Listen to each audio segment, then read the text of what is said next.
Bonjour chers téléspectateurs et bienvenue sur Koyal TV et sur votre tranche Congo Réalité.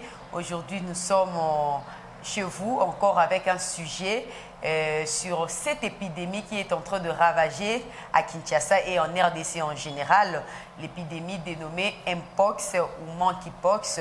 Et aujourd'hui nous avons voulu faire parler un médecin qui s'y connaît. Nous sommes venus ici aujourd'hui à Open Clinic. C'est un hôpital de M. Alain ou encore le docteur Alain Wenano. Mais à l'interview, nous allons recevoir le docteur Cédric Badiambila qui va nous parler de cette épidémie. Il va nous expliquer quelques symptômes, il va nous expliquer quelques méthodes préventives, il va nous expliquer l'origine de cette épidémie ici à Open Clinic.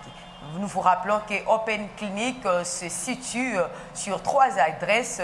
Nous sommes dans la commune de la Gombe, juste à côté de Kinmazière. Nous avons un site de Open Clinic et nous sommes aussi sur 24 novembre en face de l'UBA et nous sommes aussi dans la commune de Lingwala sur l'avenue Nyangwe. Vous aurez tous les détails avec le docteur Cédric Badiambila tout à l'heure. Alors nous vous demandons de rester branchés pour suivre notre interview sur le Mpox avec le docteur Cédric Badiambila.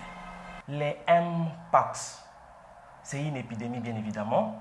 Et jadis, on l'appelait Monkeypox. Monkey, c'est les singes en anglais, et pox, c'est la variole. Du coup, c'est la variole des singes. Alors, cette maladie, c'est une maladie qu'on appelle zoonose. Une zoonose, c'est une maladie qui se transmet d'un animal à un autre, d'un animal à un être humain, ou encore d'un être humain à un autre être humain. Et cette maladie est causée par un virus. Ce virus-là est appelé Monkeypox. Et la caractéristique de la maladie, c'est une fièvre éruptive.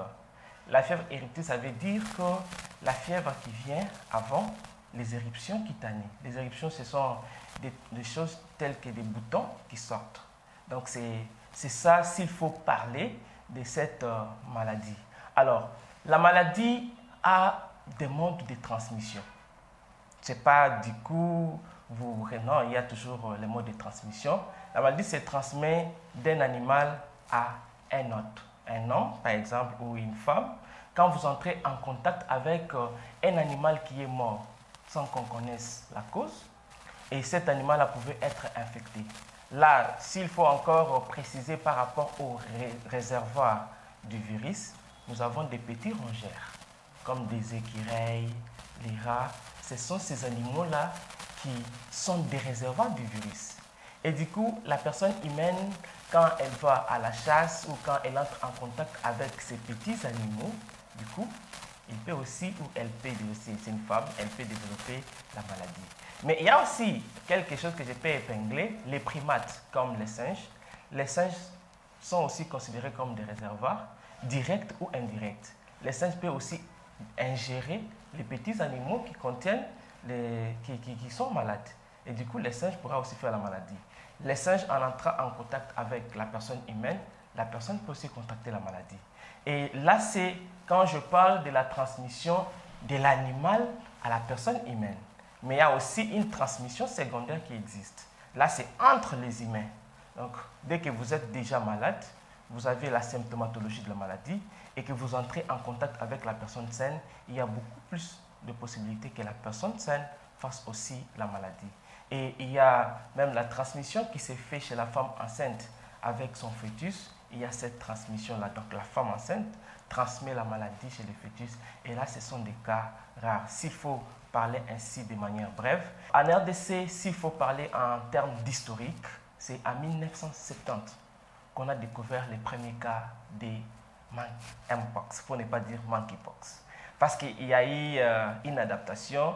Auparavant, c'était Monkeypox, mais on a adapté. Actuellement, ce n'est plus Monkeypox, c'est Mpox. C'est à cause des propos tribaux qu'on a pu mettre. Parce que les Blancs pensaient que c'est singe, monkey, donc c'est une pathologie des Noirs.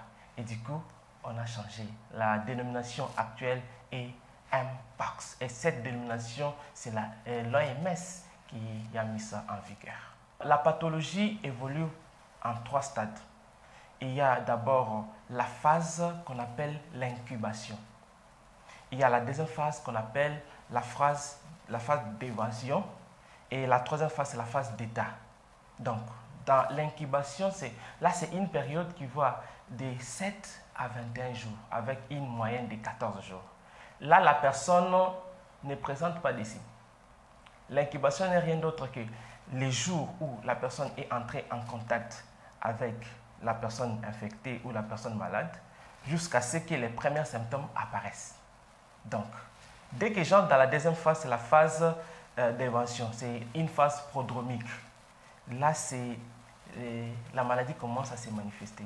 Il y a la fièvre, la personne peut avoir un peu de fatigue, il y a d'autres qui peuvent avoir même de la douleur au niveau du cou quand ils mangent, et c'est ça c'est la phase d'invasion. Donc la maladie est en train de s'exprimer. Et la dernière phase, c'est là que l'on verra des éruptions. Il y a des éruptions qui vont sortir tout au long du corps, avec une particularité pour les paumes des mains et aussi les plantes des pieds. Donc c'est ça. De façon brève, la symptomatologie c'est ça. Mais avant tout, il y a la fièvre qui va précéder les éruptions cutanées. Jusque maintenant, il n'y a pas de traitement curatif. Bon, s'il faut parler de traitement curatif, c'est juste la symptomatologie. On va traiter les symptômes.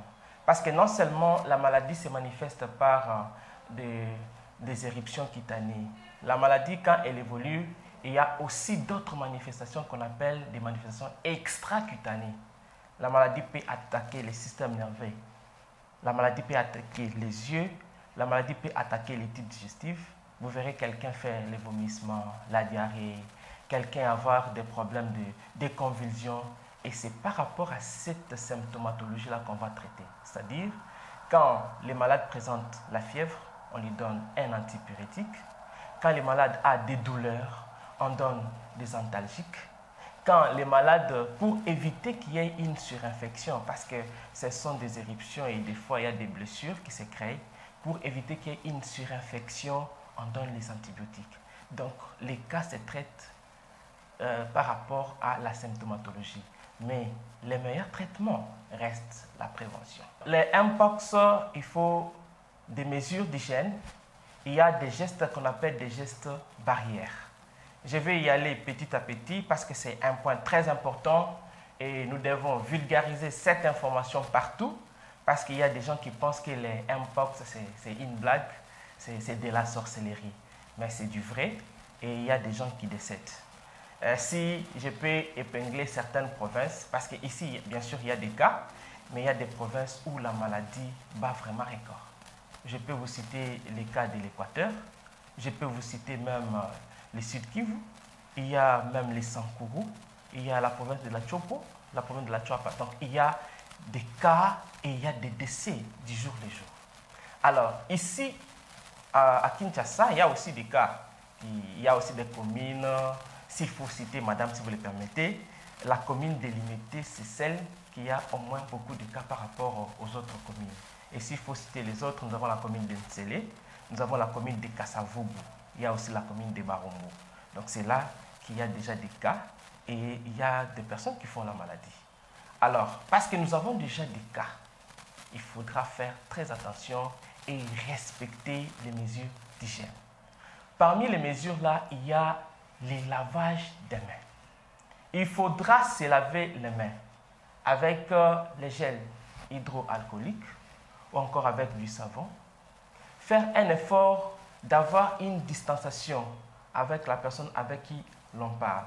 Parce que, bien sûr, il y a certaines personnes qui pensent que les Mpox ne se transmettent pas par la voie aérienne. Mais tout ce qu'on évite, c'est les contacts, parce que en parlant, la personne peut éternuer et du coup, il y a des gouttelettes de salive qui peuvent rester sur une surface. Toi, la personne d'en face, tu peux toucher et du coup, quand tu as la nourriture, tu manges, tu ingères et la maladie peut se développer. Alors, il faudra bien se laver les mains, il faudra avoir une distanciation avec les gens avec qui nous vivons et surtout les personnes chez qui on voit qu'il y a déjà des éruptions. Ce sont des personnes qu'il faudra d'ailleurs déclarer dans un centre le plus proche Et le centre va examiner et voir si c'est les Mpox ou si c'est la Mpox, excuse, et voir dans quelle mesure contacter la zone de santé pour des soins appropriés. Dans les mesures préventives, à part ce que nous pouvons observer comme règles d'hygiène, la distanciation et tout ce que j'ai énuméré, il y a aussi les vaccins. Alors, les vaccins, il existe déjà. Et depuis le jeudi, la RDC a pu aussi obtenir les vaccins. Il y a les premiers lots qui étaient arrivés des vaccins. Et ces vaccins-là, ce n'est pas un vaccin qu'on donne à tout le monde. Donc, c'est un vaccin qu'on donne chez l'adulte. Et il y a des essais qu'on est en train de faire pour qu'on puisse voir si c'est faisable qu'on donne aussi ces vaccins aux adolescents de 12 à 17 ans. Alors, les vaccins à plusieurs dénominations. C'est comme aux États-Unis, on l'appelle Jynneos. Et dans d'autres pays, on l'appelle Imvanex. Et ici, le vaccin a aussi une autre nomination, un autre nom, mais c'est toujours le même vaccin. C'est juste pour permettre à l'organisme de produire des anticorps qui vont faire face à la maladie au cas où la personne est entrée en contact avec une personne qui est atteinte. Et il y a des personnes qui sont fragiles. C'est comme des personnes qui sont dénutries, des personnes qui ont un système immunitaire déficient, des personnes qui ont des cancers, des femmes enceintes, des enfants. Et pour la Mpox, les homosexuels sont aussi parmi les personnes qui doivent recevoir en premier ces vaccins, les personnels soignants, parce qu'ils manipulent de temps à autre les matériels, les liquides biologiques, ainsi de suite. Depuis le début de l'année, les chiffres varient du jour le jour. Les chiffres varient du jour le jour. Et du coup, au jour d'aujourd'hui, nous avons plus de 19 000 cas. 19 000 cas de Mpox. Et déjà, parmi ces 19 000, il y a plus de 650 décès. Donc, ce qui veut dire que la maladie est en train de ravager. Et à part ça, j'ai encore un élément qu'il fallait ajouter par rapport aux mesures préventives. Il faudra aussi désinfecter les endroits où on vit. Vous connaissez avec moi que la rentrée scolaire a déjà commencé. Du coup, les enfants sont sujets à se protéger. Là, je suis en train de donner ces messages aux parents, aux responsables d'école, aux promoteurs. Les enfants doivent être protégés. Parce que parmi les personnes qui font des formes graves de la maladie, il y a aussi des enfants. Alors, parmi les mesures qui peuvent permettre que les enfants puissent être protégés, il y a ce lavage des mains. Donc, les écoles doivent avoir des dispositifs pour permettre aux enfants de se laver régulièrement les mains. Et même quand ils sont sur les bancs, il faudra que les écoles, que les promoteurs des écoles prennent soin de désinfecter les bancs sur lesquels les enfants se mettent. Et il faudra aussi qu'il y ait au moins une distanciation. Pour les mamans qui préparent, il faudra que les mamans puissent bien cuire les aliments. La viande boucanée, les viandes que l'on consomme sans connaître de quoi l'animal était décédé ou quoi que ce soit, il faudra bien cuire l'aliment et cela va permettre que l'on puisse diminuer la propagation et aussi informer les gens qui n'ont pas de l'information pour qu'on puisse parvenir à rompre la chaîne, à interrompre ou à arrêter la chaîne de propagation de cette épidémie. Je pense que la RDC a toujours des partenaires.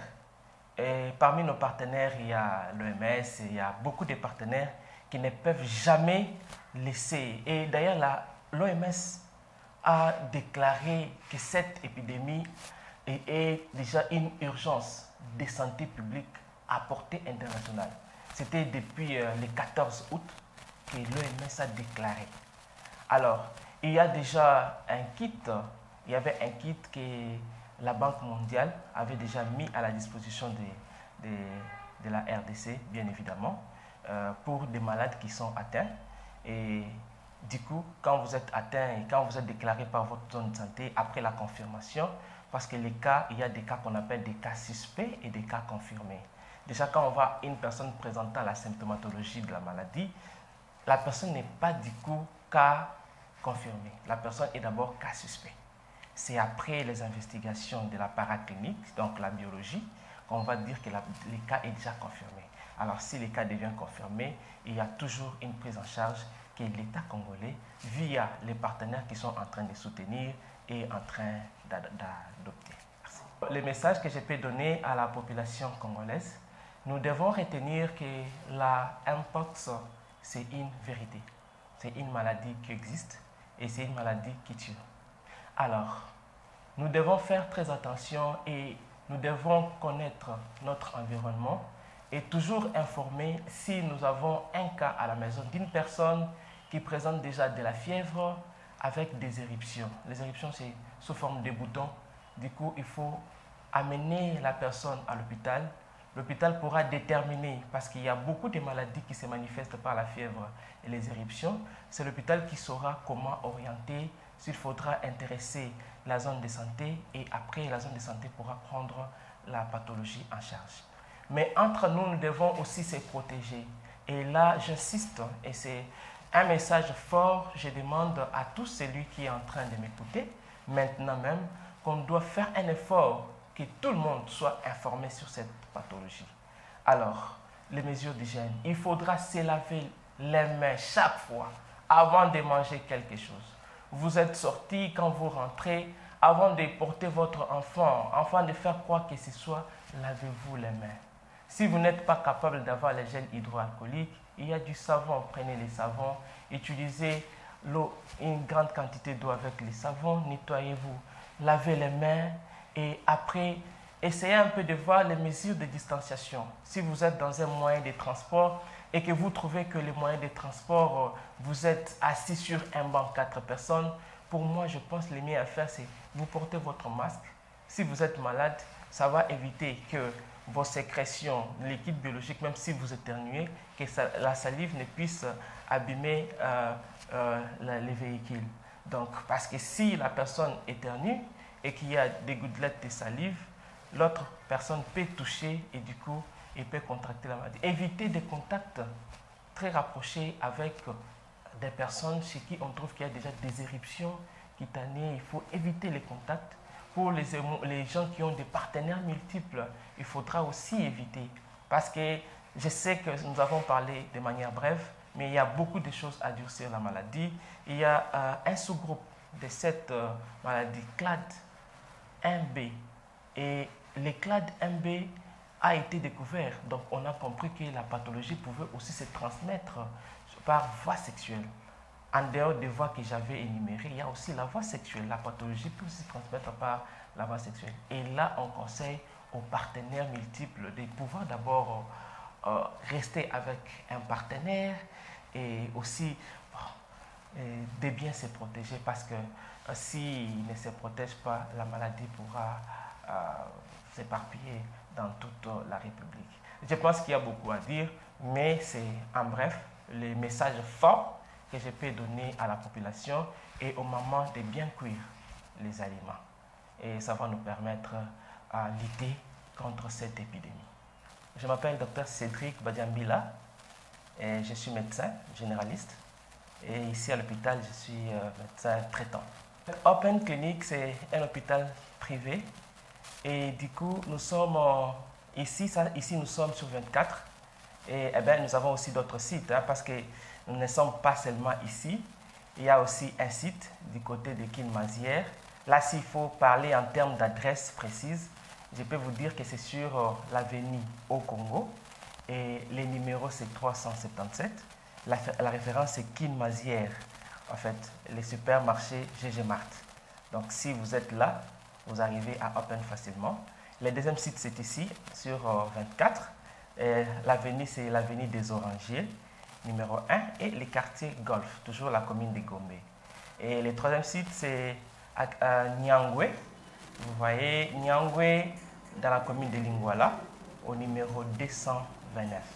Donc, c'est un hôpital qui prend en charge toutes sortes de pathologies.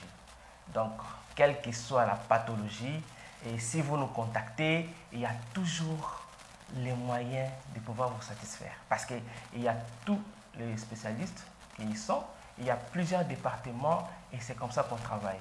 La consultation générale, il y en a, donc en pédiatrie, médecine interne, gynécologie, chirurgie. Et la consultation spécialisée, parce qu'il y a des gynécologues, ophtalmologues, dentistes, les pneumologues, les cardiologues, les diabétologues, les neurologues, les rhumatologues. Donc les deux grands services fonctionnent. La maternité, n'en parlons pas aussi. Et il y a aussi d'autres services que je peux épingler, comme l'imagerie. On fait des radios, les scanners et tout. Il y a les laboratoires qui travaillent 24 sur 24. Et il y a aussi un autre service très important, c'est la location de notre ambulance. Donc vous pouvez être dans un milieu où vous avez un cas urgent et vous êtes en train de vous demander comment vous allez arriver à l'hôpital. Eh bien, vous pouvez nous contacter pour louer notre ambulance et arriver au lieu où vous voulez aller. À part ça, on fait aussi des consultations à domicile. Vous pouvez être à la maison, vous appelez, nous allons venir pour des soins appropriés. Je pense que c'est un peu d'une manière brève, c'est que je peux parler sur Open Clinic. Vous étiez nombreux à suivre cette interview qui est de grande envergure parce que nous le savons que la RDC et Kinshasa aussi en particulier est touchée par cette maladie et cette épidémie est en train de se développer petit à petit. Vous avez suivi tous les détails avec le docteur Cédric Badiambila. Alors, nous vous demandons, peuple congolais, de rester tous unis, d'observer les méthodes préventives pour qu'ensemble nous puissions lutter contre cette nouvelle guerre sanitaire qui est en train de ravager ici à Kinshasa et en RDC en général, parce qu'il faut savoir que cette maladie est déjà entrée dans nos provinces de la République démocratique du Congo. Alors nous devons lutter pour arrêter cette hémorragie de Mpox. Écoutez les conseils donnés par le médecin. Si vous remarquez une personne atteinte, vous remarquez un cas de contamination, n'hésitez pas à interpeller les zones de santé qui sont dans tous les coins de vos maisons pour que les médecins puissent faire une prise en charge qui est appropriée à cette maladie. Alors, nous vous disons merci de suivre cette interview ou encore cette tranche de Congo Réalité. Et nous vous donnons rendez-vous à la prochaine, toujours avec votre humble servante Marie Koyal à la présentation.